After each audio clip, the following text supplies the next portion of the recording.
Hey guys, welcome to What's for Din. My name is Courtney Budzyn and today I'm going to be showing you how to make Bolognese Rigatoni. This is definitely not to be confused with your just regular marinara or spaghetti sauce. It's way better than that. It's very slow simmering, so make sure you have some time on your hands if you're going to make this. But trust me, if you do spend the time making this, it is so stinking good, you won't believe it. You're gonna need some olive oil, some butter, some mirepoix, which is just a fancy way of saying onions, carrots, and celery. And for your meats, you're gonna need beef, and then I have some Italian sausage that I just took out of the casing, some milk, some freshly ground nutmeg, good quality white wine. You want something that you're gonna drink, that you would actually pour yourself a glass of, and then some San Marzano tomatoes. And these came whole, but I just put my hand in there and squished them until they were, all broken up. And then of course you're gonna need some rigatoni. And I like this because it has the grooves, and you want the grooves because that's gonna grip all the sauce. And so every bite's gonna taste amazing. And of course, salt and pepper. So let's go over to the stove and get the sauce started. Let's get this party started. Kidding, whatever. So in my large pot, I put in my butter and olive oil, and I turn the heat on to about medium high. I'm just gonna add all my vegetables in. I add some salt, pepper, and you're just going to want to sweat these until everything is translucent. Not the carrots, obviously, but you know what I mean. You can see our celery and onions are nice and translucent, so that's exactly what you're looking for. Sorry if it's steamy, there's really not much I can do about it.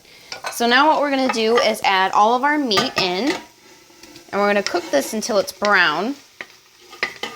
But we're not going to drain the fat because we want to keep all the flavors in. So you just, with a flat wooden spatula, you just want to break apart that meat as best you can. So before I go any further, once again, I'm going to season with salt and pepper. And at this point, I'm going to add in my nutmeg. Okay, once it looks like that and you're sweating your buns off because the steam is kicking your butt, then it's time to add the milk. I know this seems weird, but this is what makes it taste so good. So now we're just going to let this come up to heat, and make sure it's not too hot. You want this at about medium high, and you want to show it some TLC and keep stirring it occasionally, because if you are not careful, the milk can burn to the bottom and then you got to start all over again, which would really stink. And then we're going to simmer that milk all the way down until it's like a pasty kind of texture, and I'll show you what that looks like. My milk is completely reduced, and you can see that there's really nothing else left in the bottom of the pan. Now we're going to do the exact same thing. I'm going to turn up my heat just a little bit and add my white wine. And you want to do the same thing. Let this reduce completely until you get that thick, pasty texture again. All right, you can see the wine has simmered out. Last and final step, add in our tomatoes. And you're going to want to let this simmer for at least 3 hours. 4 would be better, 5 would be great, 6 would be amazing. But you can get away with 3. I know a lot of people don't have a lot of time. Okay, and you can see how that's a really slow simmer. That's what you want. You don't want it too high, and if it is too high, just mix it, and that'll help cool down the mixture, and then turn the temperature down slightly, and then you'll get to that really slow simmer, and that's what you're looking for. So I'm going to let this sit for about 4 hours, and until then, I'm going to go drink some more of that wine because it was really good, and I'll show you what it looks like when it's done. Now, I know a lot of you will probably freak out that I didn't drain the fat from the meat, so if you are one of those people, just feel free to skim the fat that floats to the top while your sauce is simmering.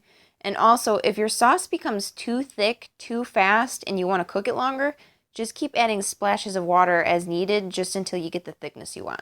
So you can see I like my sauce quite thick, and if you're wondering why there's not that much in there, it's only because I took some of it out.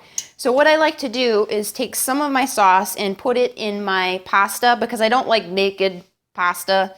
Like a lot of people will just take the pasta straight out of the boiling water and pour some sauce over. I like to mix it quite well so it kind of absorbs. I don't know, I'm weird. Oh. If you could only smell how good this house smells. And I like to just add a little bit of fresh Parmigiano on top. Oh yeah. Makes you want to do a dance. It's just so good. You gotta try it. Just do it, okay?